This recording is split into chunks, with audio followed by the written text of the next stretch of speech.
Bom, uma boa noite a todos, né? Vamos começar aqui a nossa primeira live, feita pelo Conselho Regional de Economia da Bahia. É com muita satisfação que a gente está fazendo a nossa primeira live, né? Já participamos de algumas reuniões semelhantes a essa em outros canais, mas no nosso canal do Corecon é a primeira vez que a gente faz um movimento desse. Então, realmente, é importante o Corecon participando de ações dessa natureza, discutindo e chamando os economistas a refletirem o atual momento da economia baiana e brasileira, né, para que a gente possa fazer um cenário pós-Covid, para que a gente possa ter uma dimensão dos impactos econômicos, das questões que estão diretamente relacionadas à tendência estrutural histórica da economia e aquilo que é disruptivo, mas principalmente aquilo que passa a ser tendência após essa pandemia. Bom, hoje a gente tem dois momentos bastante interessantes, com dois grandes especialistas, economistas amigos meus, né? Um deles é o Natan Meirelles, que é economista da Unifacs, tem MBA em Finanças pela FGV, é assessor de investimentos pela Ancor e analista de valores imobiliários pela CNPI. A gente tem também, num segundo momento, o Lucas Espínola, que é também economista e mestre em desenvolvimento regional e urbano pela Unifacs, tem MBA em Finanças pelo IBMEC, outro MBA em Gestão, Empreendedorismo e Marketing pela PUC do Rio Grande do Sul, e é também especialista em investimentos pela Ambima. Então são dois grandes especialistas da economia baiana, mas eles têm uma virtude além dessas. Os dois foram meus ex-alunos, né? Então é muita satisfação para mim estar recebendo os dois nesse canal do Corecon, né? Já de antemão agradecendo pela gentileza de virem falar sobre economia. E como o nosso tempo de live ele é muito contado, né? O Instagram me permite muito pouca intervenção, eu vou ser simplesmente o mediador desse momento, tá? E vou passar subitamente a palavra para eles. A gente começa com o Natan, né, com um foco mais ligado ao mercado financeiro, e em seguida a gente passa para o Lucas, que vai dar uma análise mais ligada à economia empresarial. Então vamos lá, vamos fazer aqui o primeiro convite ao Natan. Aí.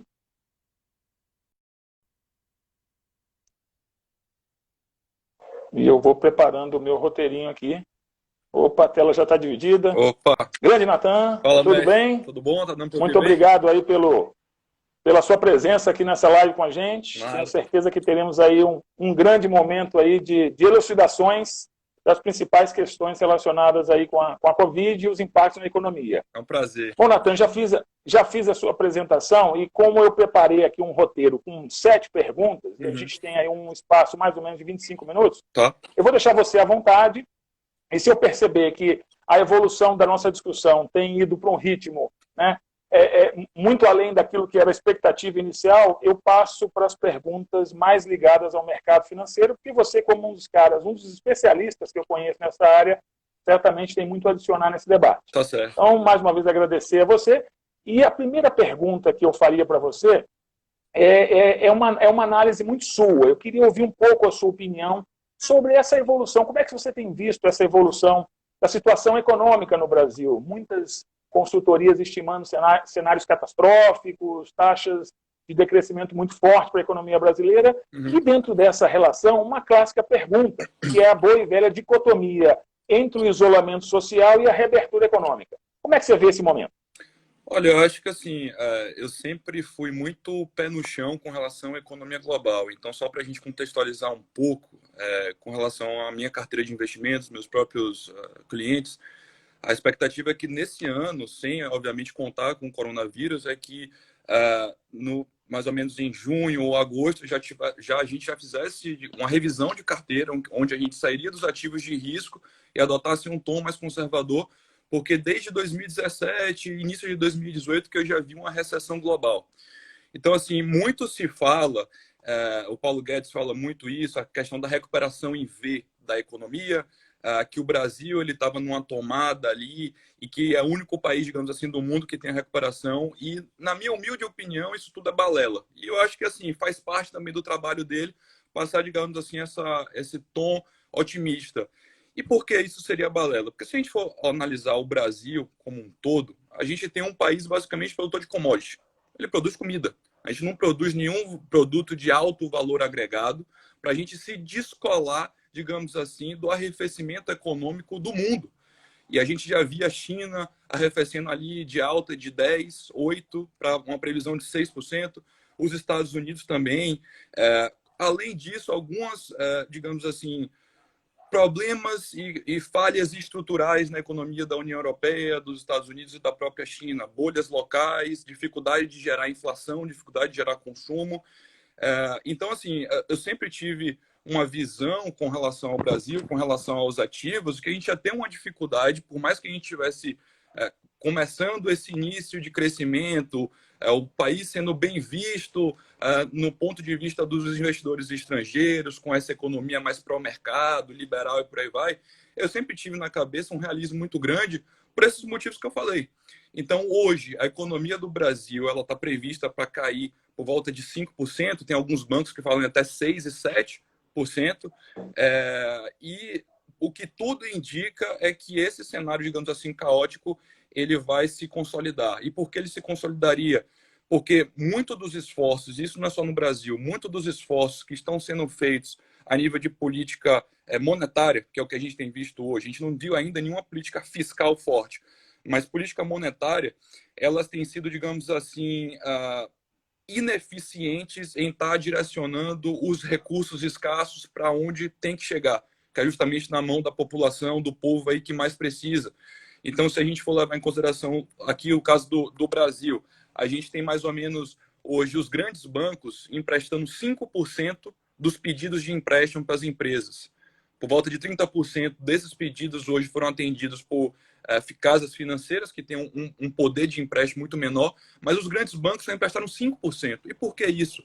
Porque por mais que você tenha hoje o governo se propondo a garantir pelo menos 85% dos calotes da dívida ruim, o início todo desse empréstimo é a responsabilidade dos bancos. Então, eles estão muito, digamos assim, apreensivos com a possibilidade de um calote, principalmente do pequeno e médio empreendedor, do pequeno e média empresa, que não por à toa também é o setor que mais emprega, digamos assim, salvo engano, se me corrija se eu estiver errado, acho que é por volta de 50% da mão de obra é empregada pelas pequenas e médias empresas. Então eu vejo, digamos assim, uma retomada para o Brasil e para o mundo todo, nesse cenário, principalmente pós-Covid, muito mais desafiadora do que o mercado hoje acredita, baseado no preço das ações, da Bolsa de Valores, e que, obviamente, os responsáveis aí por política econômica, fiscal, monetária, têm passado para a população. Muito legal. Você já entrou mais ou menos no gancho da minha segunda pergunta para você, mas eu queria que você rendesse um pouco mais essa discussão, que é muito, muito, muito bem-vinda para nós economistas, entre o isolamento social e a proteção da economia. Muitos têm se falado dessa coisa, protege o CPF e mata o CNPJ. Como é que você analisa esse tipo de situação, esse tipo de frase que tem aí povoado as discussões de economia nos últimos tempos? Esse é um cenário, acho que, de grande divisão e de grande debate entre a população brasileira, acho que global, novamente, né? Você tem aquela questão do... Assim, tem uma frase muito, muito legal do professor do Warren Buffett, que é, digamos assim, a maior lenda do mercado financeiro, que ele fala que a definição do cínico é aquele que sabe o preço de tudo, mas o valor de nada. Então, é aquele negócio, ok, a gente sabe que a gente precisa trabalhar, a gente sabe que a gente não pode ficar parado, e infelizmente tem uma série de pessoas que dependem muito mais da receita mensal, semanal ali, do que outras pessoas. Mas essa questão de você colocar na balança quanto é que vale uma vida? Será que eu estou fazendo demais para proteger a vida? Na minha opinião, acho que qualquer esforço que você fizer ainda é pouco a nível de saúde, a nível de proteção da vida. Eu acho que se uma economia quebrar, se uma empresa quebrar, eu acho que a gente consegue se recuperar. Mas a vida não. Então, assim, você pode ficar ou morrer, obviamente, ou então ficar sequelado. E qual é o valor disso? Se eu chegar para uma pessoa que está hoje com um pulmão ou com capacidade deteriorada depois do coronavírus, mesmo que tenha se recuperado, se eu chegar para ela e falar assim, quanto é que você me pagaria para eu devolver a sua saúde? Não tem um preço nisso, entendeu? Então, eu acho que ainda tem se feito muito pouco a nível governamental, assim, principalmente com relação à política fiscal, para poder dar um suporte maior à economia como um todo. A gente sabe que a situação de alguns países, principalmente do Brasil, é bastante deteriorada. E hoje saiu uma notícia, por exemplo, do FMI, que talvez as dívidas de muitos países pobres e emergentes terá que ser reestruturada. Não é só congelar ali o pagamento, mas é uma reestruturação mesmo. Então, esse tema é um tema que eu vejo causando muita, digamos assim, discórdia e divisão entre familiares, amigos, porque tem aqueles que acham que o coronavírus é apenas uma gripezinha, que é uma coisa besta, tem aqueles que acham que qualquer esforço é pouco, mas a grande verdade é que a gente não sabe de nada. Pô, se os grandes cientistas, ganhadores de prêmio Nobel, estão divididos, quem dirá nós, né, no dia a dia aqui, que não temos um contato tão grande assim com a medicina. Então, eu sou a favor da proteção máxima da saúde, mas, ao mesmo tempo, eu acho que você consegue balancear também uma proteção da empresa, das empresas, da economia como um todo, e aí se faz imperativo a ação do Estado, né?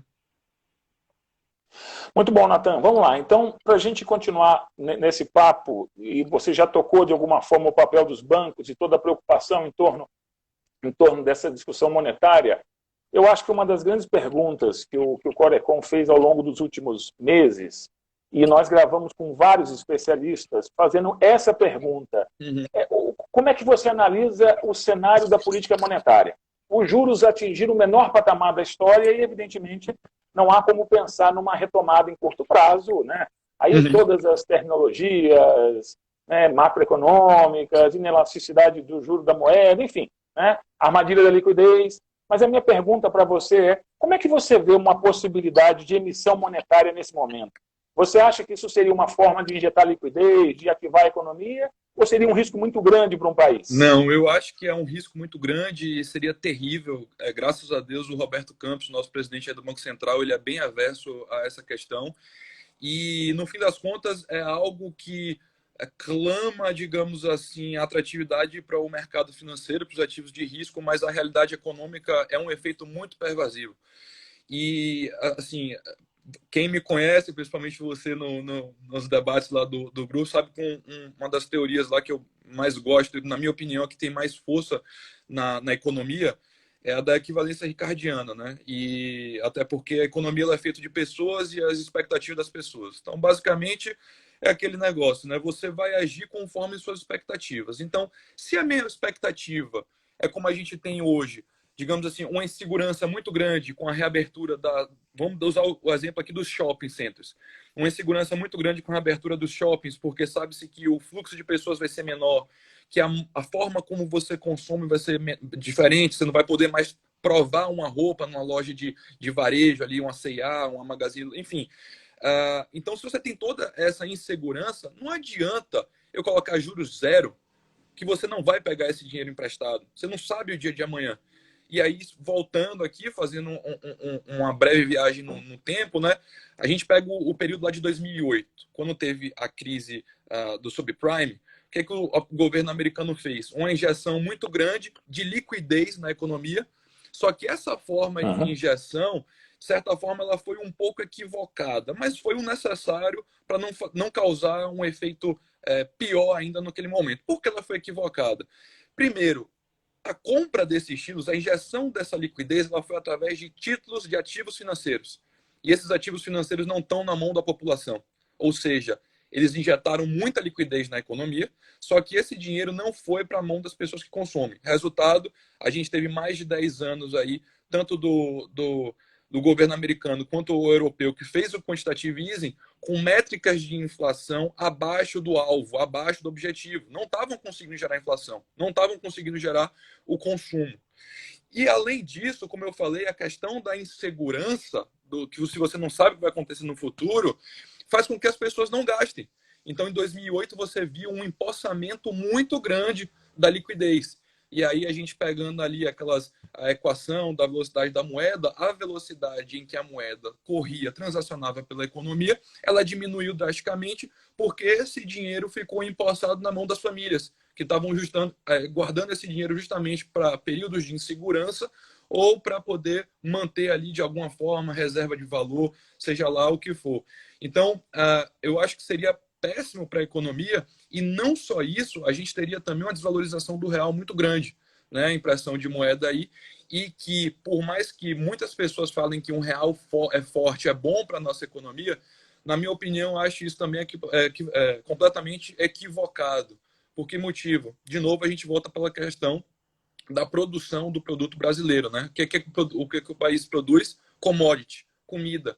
Como é que é essa transação da commodity? Ela é negociada, o preço dela já é dado em dólar. Ah, tudo bem, você vai produzir em real. Só que não dá para o cara, o estrangeiro, trocar o dólar dele por real e comprar uma quantidade muito grande, porque a gente baseia o preço da saca de milho, do café, do boi gordo pelo dólar.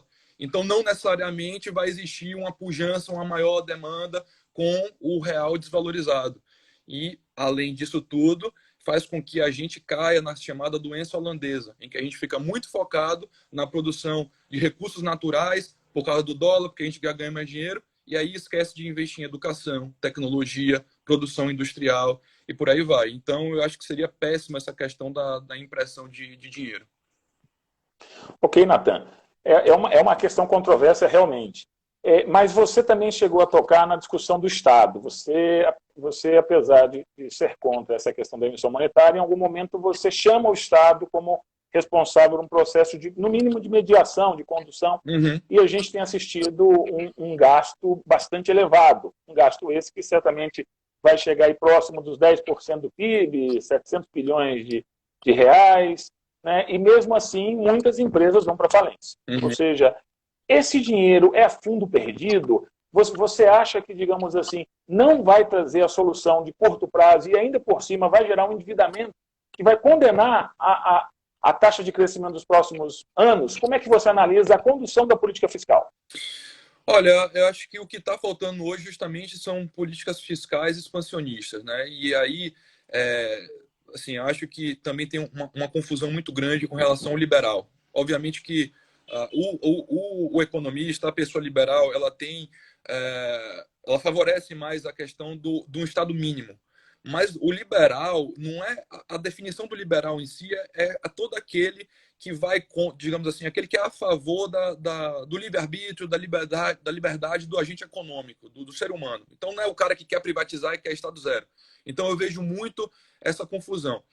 A intervenção hoje estatal, ela se faz primordial, primeiro porque o mercado por si só, ele é muito inerte, digamos assim, ele demora muito para se ajustar às realidades.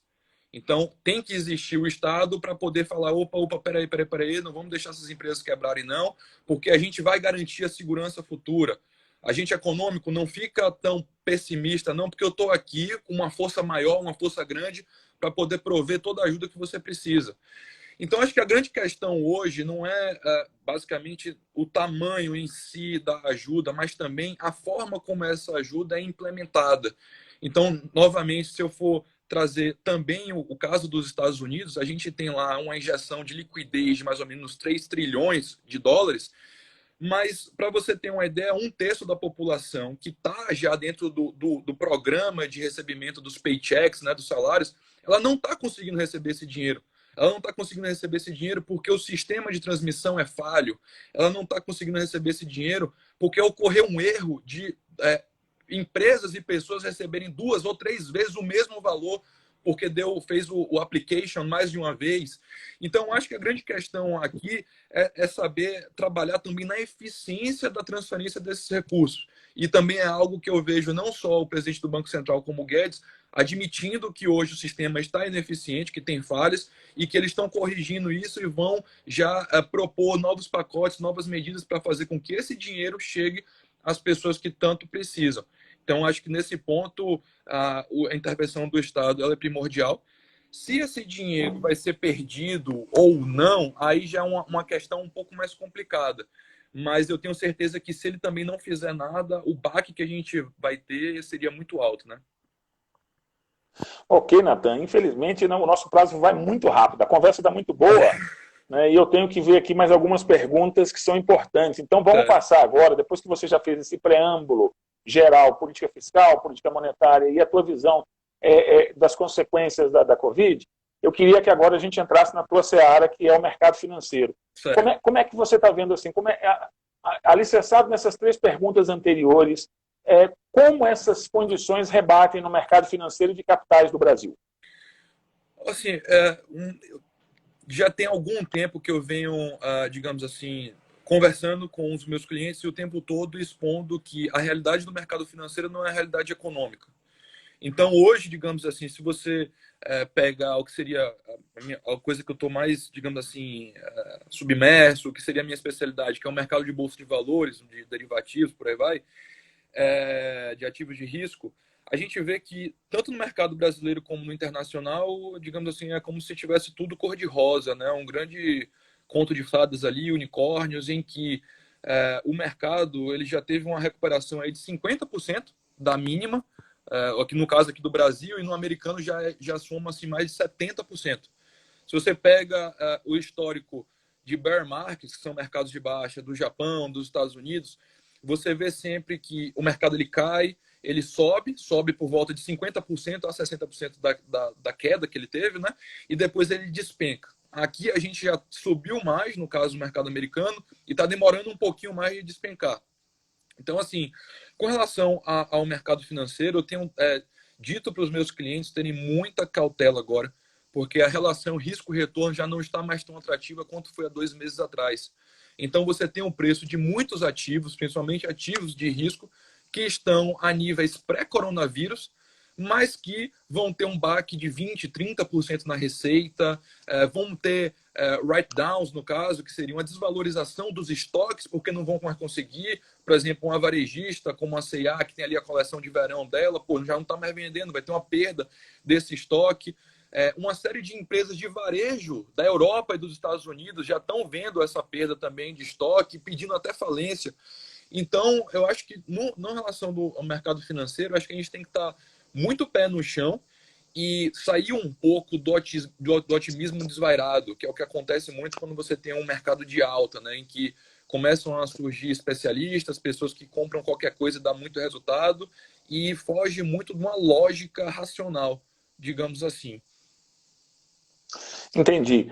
E agora vamos falar um pouco para a classe dos economistas que é mais conservadora, né? E aí a renda fixa agora, Natan, ficou muito ruim, né? Ou seja, a clássica relação da poupança tem agora uma taxa de juros muito baixa. Eu queria que você me desse aí assim, o que seria a melhor aplicação agora para quem é muito conservador e continua na renda fixa? Olha, a melhor aplicação hoje, que é o que eu tenho oferecido também para os meus clientes mais conservadores, eu tenho trabalhado muito com CDBs, né, títulos de renda fixa pré-fixados. Então, hoje, através de casas como BTG Pactual Digital, XP, Orama, todas essas casas, exceto bancões, você tem conseguido taxas pré-fixadas que vão desde 5,6% com vencimento para 2022 até 9% com vencimento para 2025, 2026. Então, dito isso, acho que seria uma melhor opção para uma pessoa conservadora, não só porque a taxa já seria muito maior do que a taxa Selic, né? Você vai ter 4, 5 vezes a depender aí a taxa Selic, e também porque a expectativa é que essa taxa fique baixa por um bom tempo aí. Eu estimo que até 2022, 2023, a gente deva ter uma taxa de juros abaixo dos 6% aí, com o objetivo de estimular aí o consumo e, consequentemente, você deve ver também, com essa taxa baixa, um volume muito grande de pessoas indo para a Bolsa de Valores, um volume de pessoas dispostas a tomarem risco. Mas no campo conservador, eu acho que essas taxas pré-fixadas ainda seria a melhor opção. É o que eu tenho feito hoje. Mas título público, Natan, alguma coisa assim? Você Não, incentiva? Não? não, Sim? assim, eu acho que título público não é uma coisa que eu gosto de trabalhar muito, porque se você pega um CDB de um banco com um bom grau de rating de pagador e por aí vai, ou seja, um banco que tem um balanço, uma saúde financeira sólida, você consegue não só uma taxa maior do que um título público, mas além de tudo, você também tem a garantia do FGC, que seria 250 mil por conglomerado financeiro e 1 milhão total. Então, nada a nada, você vai estar com a mesma proteção, entre aspas, do que um título público. Né? Então, eu acho que, nesse sentido, você acaba tendo um prêmio, um retorno muito maior em pegar um CDB de um banco de segunda linha, como a gente chama, né? Que é abaixo dos grandes bancões, do que você está indo para um conservadorismo extremo, que seria o caso de um título público. Sim, eu ia fazer essa pergunta, acho que você respondeu, então se tiver repetido você pula. Mas Bolsa de Valores, o que o atual momento reserva para os investidores? Já que você está dizendo que muita gente vai para o risco, dá para ganhar? Enfim, como é que está essa volatilidade? Não, hoje a gente tem visto uma volatilidade muito grande na Bolsa de Valores. Tem uma coisa que eu sempre olho, para mim é como se fosse meu norte, é a Bolsa de Valores americana. Hoje a economia ela é globalizada, ela tem uma correlação muito grande entre os países e, consequentemente, entre a Bolsa de Valores americana. E a Bolsa de Valores americana, digamos assim, é o nosso farol. Então, eu acho que o investidor hoje ele tem que se basear muito pela Bolsa de Valores americana e ver o que está acontecendo aqui no Brasil. Porque se lá cair, eles também puxam a gente, entendeu? E vice-versa. Se lá sobe, ele acaba puxando a gente. Eu acho que o investidor, nesse exato momento, ele tem que ser bem seletivo com os ativos que ele está escolhendo. Então, ele tem que dar preferência para ativos que não subiram tanto quanto outros setores da Bolsa, ou ativos em que ele identifica que o preço do ativo está muito abaixo do valor intrínseco, do valor justo daquela empresa. Por exemplo, eu acho que assim, se você tiver um perfil de longo prazo, muito do que você comprar nesse exato momento, se você puder esperar, e não ficar acompanhando todo dia, porque senão você vai ficar angustiado, você vai ter um retorno muito acima do que qualquer renda fixa dessa, qualquer taxa dessa que pode oferecer. Mas no curto prazo em específico, pelo fato da gente ter tido uma recuperação basicamente em V, em linha reta, desde a mínima de março, eu acho que existe uma possibilidade da gente testar ali os 100 mil pontos da Bolsa, 97 mil pontos da Bolsa, e a gente ver uma correção, principalmente no segundo trimestre, que é quando o resultado das empresas, o balanço das empresas vai ser divulgado, e aí a gente vai ver o impacto real do coronavírus. Porque o primeiro trimestre foi praticamente 40, 45 dias ali de coronavírus, mas o segundo trimestre vai ser 2, 3 meses ali de lockdown, de economias fechadas. Então, acho que lá para julho ou agosto, a gente deve ter um sinal mais claro com relação a economias e as empresas, né? Puxa vida, Natan, você deu uma aula, um show, hein? As pessoas estão aqui elogiando demais, né? Tem gente falando Natan Buffett, discípulo de Paulo Guedes, tem muita gente aqui brincando, né, com você, evidentemente, seus amigos devem estar aqui, mas muita gente elogiando, aplaudindo, coraçõezinhos aí, significa que o pessoal que está em casa agora está ouvindo. Então, vamos lá, pessoal. Quem gostou mesmo aí, coloca um monte de coraçãozinho aí. Mas eu tenho uma última pergunta para o Natan, para a gente depois ouvir o Lucas e fazer essa contraposição, né? Vamos ver se o que o Lucas vai falar em relação a esses argumentos. Eu queria que você me dissesse assim, quando você acha que vai ser a verdadeira retomada da economia brasileira? 1 ano, 2 anos, 3 anos, enfim. E o que vai ser perspectiva futuro? O que é disrupção? Assim, como é que a gente vai estar nessa economia daqui 2, 3 anos na frente? Eu acho que assim, cada economia vai ter uma retomada diferente. Obviamente, a retomada vai iniciar primeiro nos países desenvolvidos, pela capacidade que os governos têm de estar colocando um calço, digamos assim, nessa queda, de estar ajudando as empresas. Não só por isso, também porque a gente tem as principais empresas do mundo nesses países desenvolvidos, né? Então, se eu tivesse que chutar um período, eu acredito que o segundo semestre de 2021 para 2022 a gente já começa a ver uma recuperação mais robusta dessas economias, desses países, né? A expectativa é que o mercado de petróleo, que tanto caiu, comece a se reajustar no segundo semestre desse ano, e à medida que o lockdown vai acabando, desde que a gente também não tenha uma segunda onda de coronavírus, eu acho que segundo semestre de 2021 para 2022 seria um tempo legal para a gente ter uma recuperação mais robusta e sólida das economias. Com relação à economia futura, eu acho que é inviável, assim, invariável você falar que não vai mudar nada. Eu acho que muita coisa vai mudar nas relações que a gente tem de convívio, de empresa, de negócios.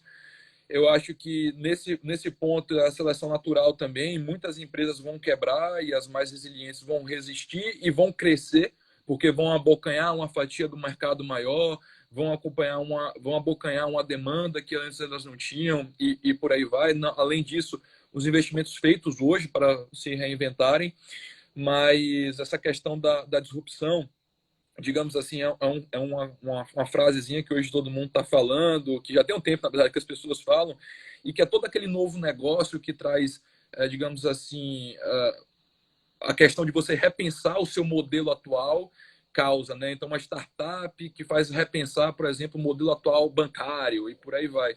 Então, acho que muitas empresas vão surgir, muitas empresas vão quebrar também, mas eu já estou vendo um pouco além. Eu já começo a ver o que tanta injeção de liquidez, o que tanto resgate vai causar para uma próxima bolha econômica, para uma próxima crise econômica, né? E uma coisa que tem que ficar muito claro nas pessoas é que, por mais que a gente tenha uma injeção grande hoje de liquidez, liquidez é diferente de solvência.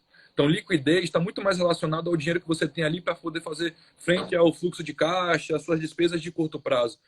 A solvência está muito mais ligada a fluxo de caixa, a capacidade que sua empresa tem de gerar caixa para poder estar pagando o serviço da dívida e não se ficando muito endividada com o passar do tempo. Então, expectativa de muitos gestores macroeconômicos é que, passando essa fase agora da liquidez, a gente vai entrar na fase da solvência, em que muitas empresas vão quebrar, e aí sim você vai ver, digamos assim, uma derrocada grande, não só da economia, mas do mercado financeiro como um todo.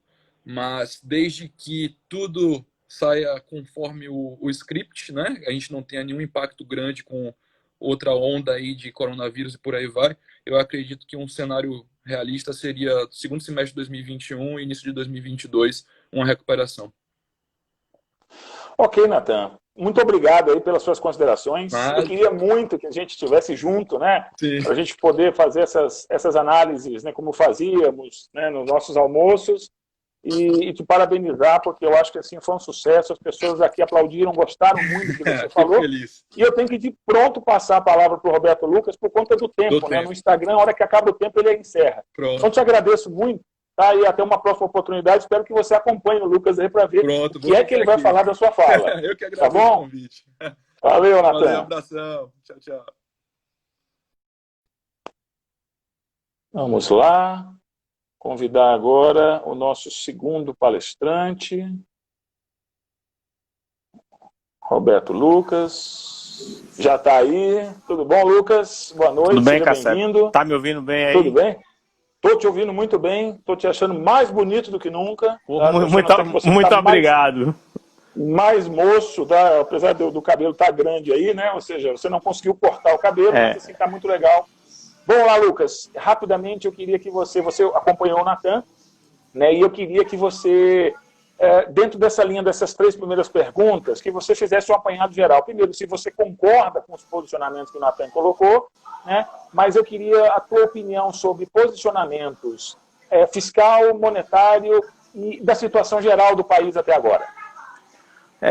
Eu concordo com muita coisa do que Natan falou e acho que talvez se ele tivesse mais tempo e a oportunidade de aprofundar naquilo que ele colocou, ele também trataria dessa situação que eu posso aqui estar em algum momento divergindo dele, né? Quando ele falou da questão da emissão de moeda, ele disse que tem o medo, mas em outro momento ele coloca que o dinheiro não está chegando para aquele que de fato precisa, né?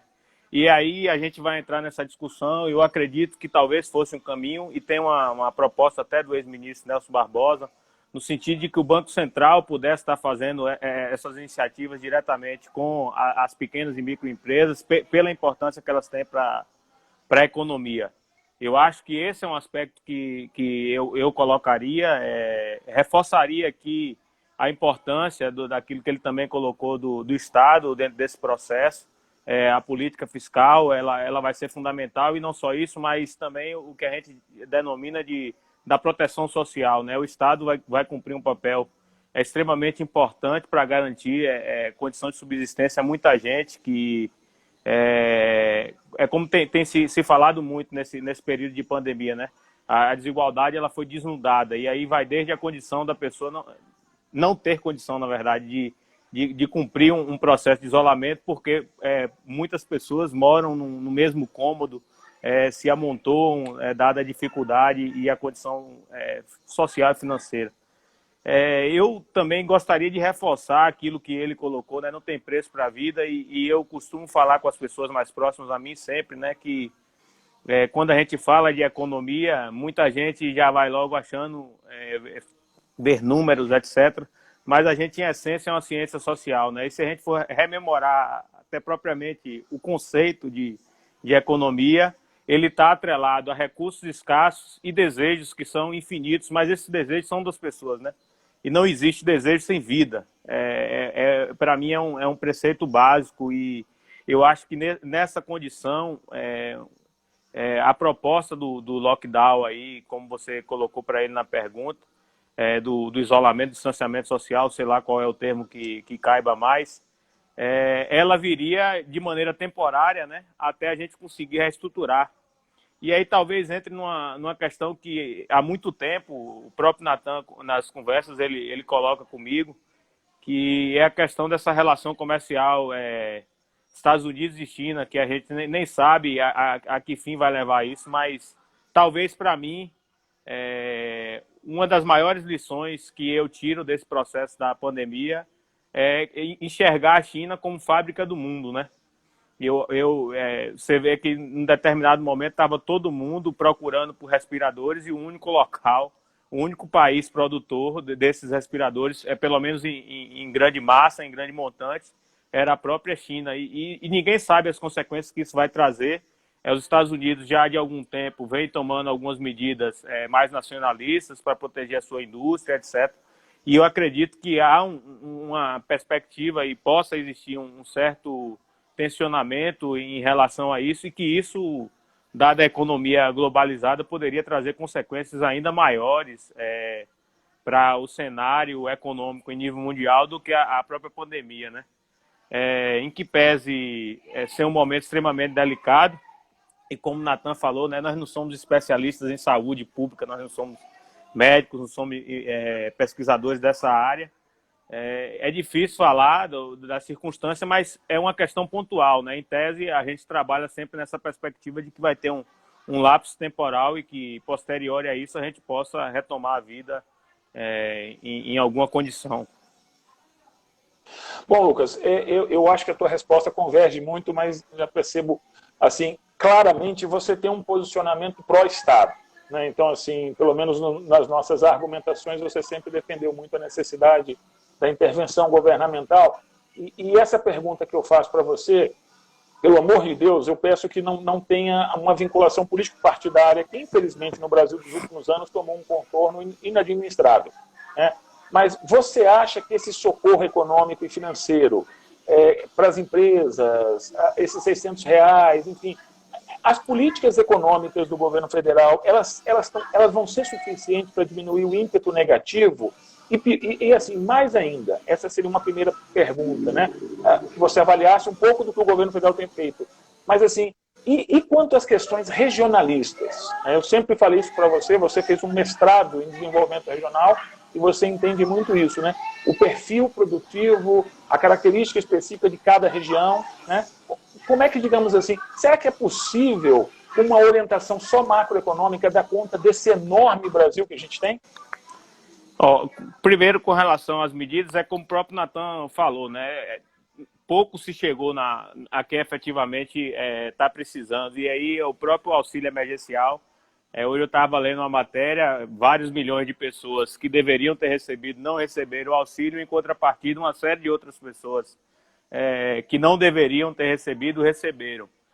Não dá para a gente medir, mas para mim isso foi apenas uma ponta do iceberg, né? Apenas sinalizou, mas de fato não chegou em nada concreto. E aí, de novo, com todos os cuidados possíveis e imagináveis com relação à perspectiva política, apesar de Guedes ter uma certa autonomia com relação à condução da política econômica do país, a gente não consegue ter um processo de estabilidade política que permita, que dê condições dessa política de fato ser implementada. Eu acho que, como você colocou, né, a gente vive um processo de radicalismo, tanto para um lado quanto para o outro, e para mim nem cabe mais essas proposições, mas eu acho que, como a gente fala, né, a retomada do investimento, o investidor, a grande indústria, citar um exemplo aqui, uma indústria de automóveis, né, ela para instalar, ela está numa perspectiva de que a economia daqui 4, 5 anos ela vai estar numa condição confortável, porque é o tempo para poder esse investimento acontecer e ele começar a fabricar. E aí, dadas essas condições globais, a importância de você ter um ambiente político favorável que possa atrair, e isso, por exemplo, ajudaria a gente no processo de retomada, tendo aporte de grande volume de capital. Eu, tentando ser mais direto na colocação aí, na sua primeira pergunta, eu acho que é fundamental, de fato, a participação do Estado, mas que eu vejo que ainda foi uma participação mínima. E assim como o Natan colocou, eu acho que ainda não chegou, né? Ele trouxe aqui dados importantes com relação à dificuldade dos pequenos empresários de conseguir crédito, por exemplo, para superar esse momento. Com relação à questão regional, é um negócio até agora que vai ser bem engraçado, né? Que vai contrariar ao que vinha acontecendo, né? Porque eu até fiz um artigo falando sobre isso, a importância que o setor público tem para os municípios, porque é onde de fato a vida acontece. E nesse artigo ficou evidente a discrepância de importância que o setor público tem tanto para a economia, para o valor adicionado bruto do setor através do setor de serviço público e para a geração de emprego formal para os estados, para os municípios do Norte e Nordeste, em detrimento aos municípios do Sul. Por exemplo, a participação de relevância do setor público, tanto para a economia quanto para a geração de emprego formal, era algo menor, inferior a 5% para os municípios do Sul. E aqui no Norte e Nordeste é algo em torno de 80%. Né? O que a gente vai ver, mais uma vez, é o Estado sendo preponderante, ainda mais nesses locais, para sobreviver. E se a gente for pegar e tirar o município, o dinheiro que chega de aposentadoria, enfim, os programas de transferência de renda, muitos municípios sumiriam no mapa, né? Principalmente aqui no eixo Norte e Nordeste. E isso não aconteceria no Sul. E agora a tendência é que essa importância relativa do Estado ela cresça em todas as regiões, né? E os estados as regiões que até então não dependiam, ela agora vai poder sentir o peso e a importância que de fato o Estado tem, porque ele vai ser o fiel da balança para poder ainda minimamente ter alguma circulação econômica em grande parte desses municípios, né? Dado o fechamento de fábricas e de postos de trabalho da iniciativa privada. Deixa eu pegar esse gancho, que ele é muito importante, né, algo que eu estou pensando. Eu perguntei isso para o Natan também, né? Ou seja, esse gasto público ele vem meio a fundo perdido, porque a gente sabe que ele não vai conseguir impedir uma taxa de decrescimento forte para o país, que vai reverberar em 2021 e talvez até em 2022. Né? Então, assim, essas discussões assim, do Estado, você está destacando muito bem e tal, mas assim, você acredita que é possível reverter? Porque o Paulo Guedes ele tem tido muita coerência do ponto de vista da argumentação, da formulação econômica, mas ele é um claro defensor da redução da participação do Estado, da reversão da questão do déficit público, tem feito, inclusive, algumas medidas para a contenção desses gastos.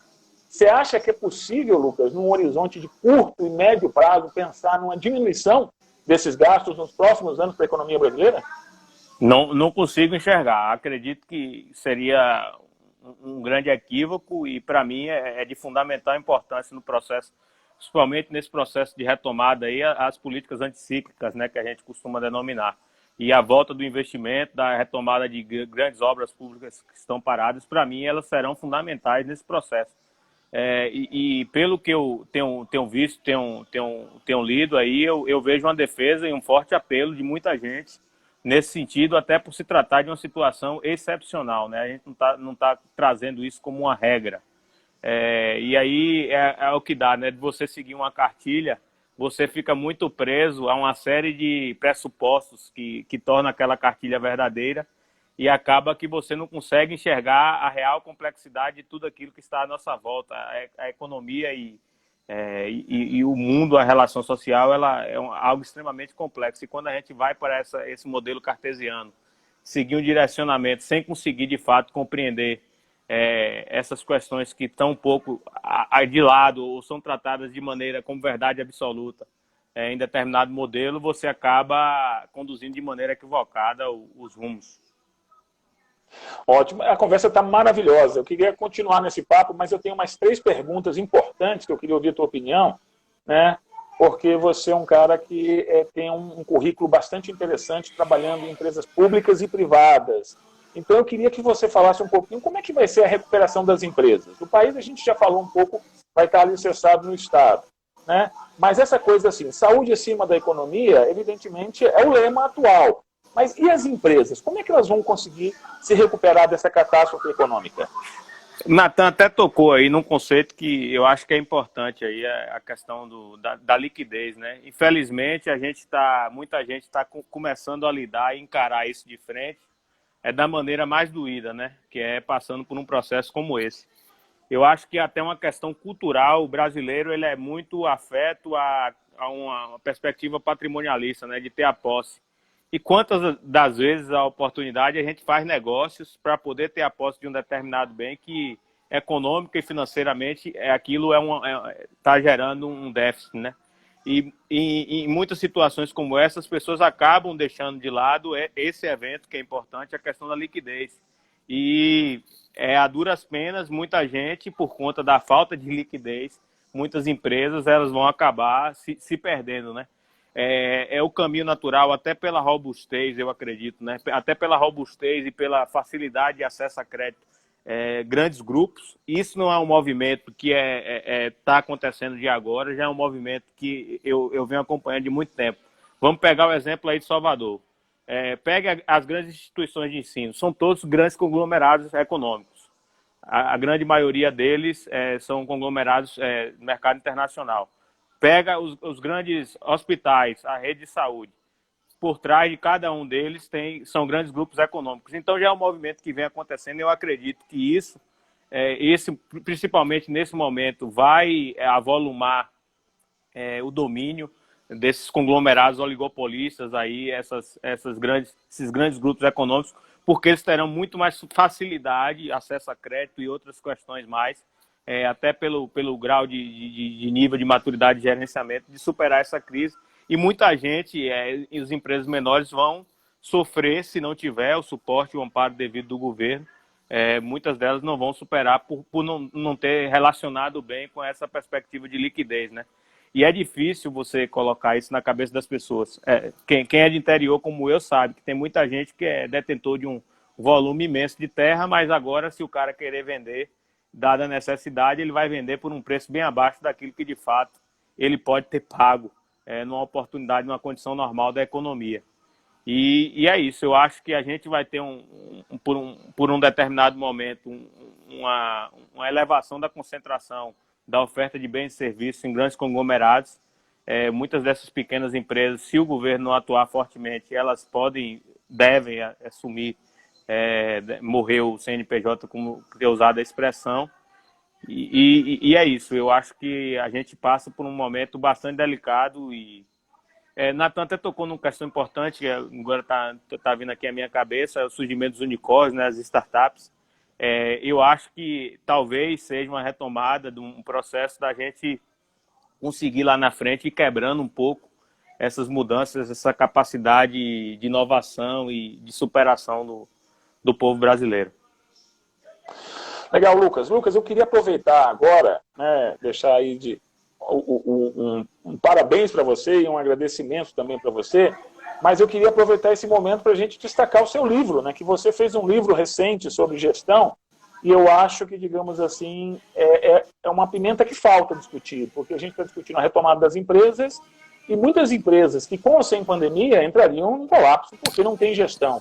Eu queria que você, brevemente, né, porque a gente tem mais 10 minutos para essa e mais uma pergunta, falasse um pouquinho do seu livro e respondesse: gestão vai fazer a diferença a partir de agora, sempre fez, mais do que nunca, enfim. Queria que você abordasse esse tema. Eu acredito que a gestão ela é fundamental em qualquer momento, né? independente das circunstâncias. Na situação como essa, ela ajuda a gente a poder superar esse momento difícil. E no sentido contrário, na outra posição, no momento favorável da economia, ele lhe permite fazer reservas ou estruturar o negócio para poder você estar numa condição muito mais sólida como agora. Quando eu fiz o livro, foi com esse propósito até, talvez eu acredito que chegou no momento oportuno para muita gente, foi tentando ajudar a essas pessoas que montam o seu próprio negócio, muito motivado pela sua veia empreendedora, outros até pela necessidade, né, para aquilo ali ser uma fonte de renda, mas que de fato não conhece uma série de elementos que estão por trás de uma gestão empresarial. E aí eu tento colocar isso no livro. Eu falo sobre liderança, eu falo sobre gestão de pessoas, eu falo sobre a importância da gente buscar sempre a melhoria contínua. E aí é interessante falar, né? Hoje a internet, ela colocou pequenas empresas em possibilidade de competir em todo o território mundial, por exemplo, coisa que a gente não pensaria tempos atrás, né? Seria muito difícil. Enfim, e aí eu falo sobre questões relacionadas à governança corporativa, compliance, e falo um pouco também sobre a questão da gestão financeira, com foco nessa questão da liquidez, que é uma coisa que ainda é incipiente e parece difícil de entrar. Eu acredito que seja até uma mudança na perspectiva cultural, da mentalidade, dessa percepção patrimonialista que a gente tem. Espero ter... Legal. Não, claro, com certeza. Eu acho que a gente vai fazer um evento, quando a gente puder fazer, que é a última pergunta, sobre esse novo normal, com certeza o Corecon tem total interesse em fazer o lançamento do seu livro, você como economista, né, registrado, tudo, nós fazemos questão de fazer toda a divulgação do livro, que temos certeza que tem muita contribuição e várias pessoas aqui colocando para mim, parabéns, Lucas, estou no final, Mili Ramos, estou no final do livro, ele está todo rabiscado, Ana Marta Sá, gravem, por favor, no IGVT, a live está muito boa, então todo mundo elogiando aqui e falando muito bem do livro. Eu queria que, por fim, Lucas, a gente tem mais aí 8 minutinhos, né, que você me falasse o que é um novo normal. Está na boca de todo mundo. O novo normal. Né, eu diria assim, é apoteótico demais dizer que a gente vai ter uma situação econômica e social nunca antes vista na história do país, no pós-pandemia, e entra nessa discussão também da disrupção, enfim, drive-thru, mudanças completas na relação do serviço e fornecedor. Queria que você falasse assim, o que é esse novo normal para você? Percebe, quando iniciou esse momento do distanciamento social e eu cumpri isso com rigor, assim, eu acho que poucas pessoas fizeram igual. Eu fiquei, no meu primeiro mês, eu não desci nem no play do meu prédio. Então, eu tinha uma perspectiva muito grande no sentido de que as pessoas fossem mudar até a forma de enxergar o mundo. E com o passar dos dias, acompanhando as redes sociais e pelo que eu via no noticiário, eu passei a não mais acreditar nisso. E eu passei a ter defender uma tese totalmente diferente, no sentido de que as nossas ganas, a ganância e o pensamento individual das pessoas, elas superam qualquer momento, mesmo por mais marcante, né, por mais emblemático que ele seja. E eu vejo muita gente se colocando as questões individuais. E aí você pode pegar um exemplo, as lives que aconteceram, principalmente dos sertanejos, foram motivo de disputa, né, entre quem tinha a mesa mais farta e a mesa mais bonita, rodeadas de amigos, fugindo até aquilo que era a orientação, né? Então, eu acho que da perspectiva do ser humano, da pessoa, eu não tenho essa ideia de mudança, não acredito que haverá essa mudança de gostos, de atitudes das pessoas. Mas as empresas, elas foram colocadas à prova e todo o processo de mudança, ele é complicado, né? Na vida de qualquer pessoa, vai ser sempre complicado. E às vezes a gente fica postergando, né? E com o advento da pandemia, a gente teve que encarar essa nova realidade de maneira quase que imediata. E aí você viu, hoje já tem uma série de empresas tratando do home office como algo eterno, que foi uma coisa que já se consolidou para muitas empresas, já não tem mais essa perspectiva das pessoas estarem fechadas no mesmo ambiente de trabalho.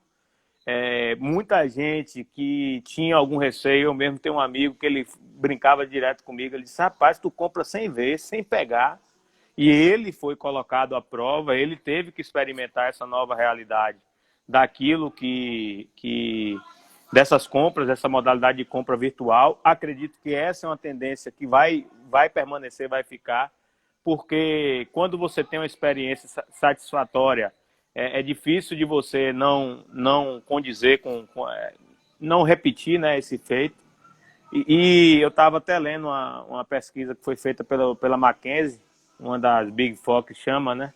E ela falava justamente isso, né? Que uma das coisas que a percepção que tinha dessa reestruturação do ambiente de trabalho com a perspectiva do home office, da questão da consolidação dos meios de compra, do e-commerce, né, da compra virtual, a importância das mídias e das redes sociais, e falava também da questão do propósito, né, que todo negócio ele surge para resolver um problema. E aí quem tem um propósito muito claro diante daquilo que está sendo colocado, eu acho que vai fazer uma diferença, vai ter um diferencial muito grande na possibilidade de atrair clientes. Como informação também dessa pesquisa, muita gente acabou comprando em outras lojas que não costumava comprar. Acho que talvez por conta dessa dificuldade, dessa lentidão de algumas empresas, elas assumirem essa posição frente a essa nova realidade, né? Enfim, eu acho que a gente tem como marcas essa reestruturação do ambiente de trabalho, a consolidação da perspectiva do e-commerce. Não acredito que as pessoas, de maneira individual, vão alterar suas preferências individuais. Isso eu já não acredito mais. E dentro da perspectiva da economia, o que eu estou falando é que, às vezes, a gente fica nessa ânsia, até pela cobrança de muita gente, mas eu ignoraria esse exercício de futurologia, porque, por exemplo, Wuhan, que foi o epicentro lá onde tudo começou na China, já teve novos casos. E a gente, de alguma maneira, não sabe até onde é verdade o fato de que esses casos que estão reaparecendo na China são casos mesmo de pessoas que chegaram de outros locais que seriam contaminação no ambiente exterior. A gente não tem condições de assegurar sobre a existência ou não de uma nova onda da pandemia. A gente não tem condição de precisar. É igual quando você colocava, né? É suficiente a participação do Estado, não dá para a gente medir, porque a gente não sabe até onde vai, né? E aí a gente é difícil até de você falar bem assim, gasta todo o seu fôlego agora, sendo que pode vir uma situação muito pior à frente. Então, eu acho que a questão da economia vai passar, para mim, a questão geopolítica, ela vai ter uma importância muito grande, e eu tenho um certo receio por conta dessa minha percepção, né, de ver a China como fábrica do mundo. Eu não sei como é que os demais países vão entender isso, né? E aqui a gente já teve, em algum momento, quem defendesse, por exemplo, fortalecimento da indústria nacional, né? Enfim, eu acho que é bastante difícil a gente prever como vai ser esse novo normal, mas eu acho que alguns indicativos a gente tem, com essa consolidação do e-commerce, da importância da internet, dessa nova realidade de ambiente virtual, enfim, novas formas de trabalho. E como o Nathan colocou, né, muita coisa vai deixar de existir, mas tem muita coisa por vir aí. Acredito que tem muita coisa nova para poder surgir. E isso é muito bacana, até do próprio capitalismo, né, essa capacidade de se reinventar. Bom, acho que a gente teve um excelente momento, né? Estou chegando aqui às 19h58, né, finalizando essa live, e agradecer muito, Lucas. Acho que as tuas informações foram muito ricas, a do Nathan a mesma coisa. 2 ex-alunos queridos, né? Acho que hoje grandes profissionais do mercado baiano. Acho que outras lives dessa natureza precisam ser feitas para a gente discutir as tendências do mercado de trabalho.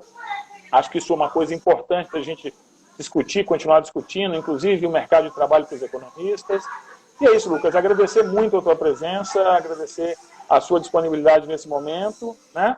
E, enfim, agradeço a todos que entraram no canal, que parabenizaram. Estou vendo aqui muitas ainda pessoas ainda agradecendo, pedindo aí momento maravilhoso, agradecendo aos dois. E eu tenho 25 segundos, é isso. É agradecer demais. E eu também queria vocês. aproveitar para agradecer aí o convite e falar que foi muito bacana, não só estar com você, como com o Natan, que são grandes amigos, né? E, coincidentemente, você foi orientador de nós dois aí durante o nosso TCC na faculdade. 5 segundos. Um abraço. Obrigado por todos. Muito obrigado por estarem aqui.